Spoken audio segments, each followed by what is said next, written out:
আসলে একটা জিনিস ভেবে দেখলাম, ফেসবুক বলেন, ইনস্টাগ্রাম বলেন, সোশ্যাল মিডিয়ার যতগুলো হোয়াটসঅ্যাপ বলেন, ইউটিউব বলেন, সব থেকে আমরা কিন্তু একটা ছোট্ট একটা কাজ করি। সেটা হচ্ছে গিয়ে যে আমরা সুন্দর একটা ছবি প্রোফাইল দিই নিজেদের।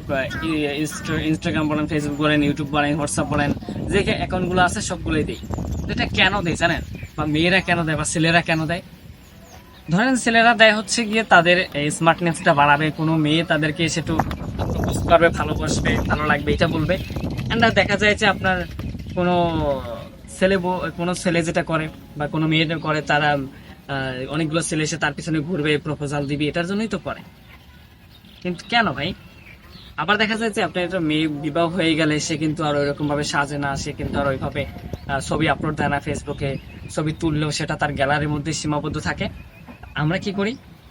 আমরা বিয়ের আগে ওইরকম করতে করতে করতে করতে অনেকগুলো সেলফি প্রোডাক্ট আমরা ফটোশুট করে আমাদের ফেসবুক প্রোফাইল বলেন, ইনস্টাগ্রাম বলেন, সব ভরে ফেলি।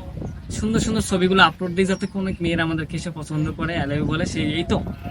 কিন্তু ভাই, আমি বলি, আপনি যখন ওই যে আপনি বিবাহ করবেন তখন কিন্তু দেখবেন যে আপনার পরিবার, আপনার সংসার সামলাইতে সামলাইতে আপনারা ছবি তোলা হচ্ছে না, ভালো জায়গা হচ্ছে না, ডিপ্রেশন লাইফে চলে যাচ্ছেন। অ্যান্ড বলতেছেন ভাই বিবাহ করা লাইফ শেষ হয়, শেষ আবার অনেক সুন্দরও হয়। সো কথা হচ্ছে গিয়ে যে আমরা সবাই আসলে যখন সিঙ্গেল লাইফ থাকে তখন আসলে এই জিনিসটা করি যে আমাদের ছবিগুলো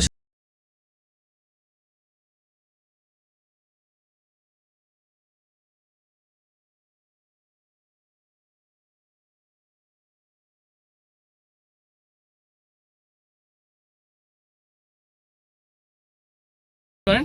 আমি আর আসলে আমি খুব ছবি খুব কম তুলি, এবার বেশি তুলি এরকমটা না, মিডিয়াম পর্যায়ে যখন মন চায় তখন তুলি, তখন মন চায় না তখন তুলি না।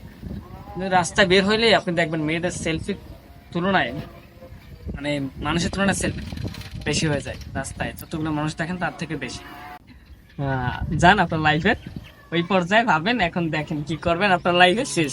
ভাই আমি এতটুকুই বললাম, আর এসে কি করলাম।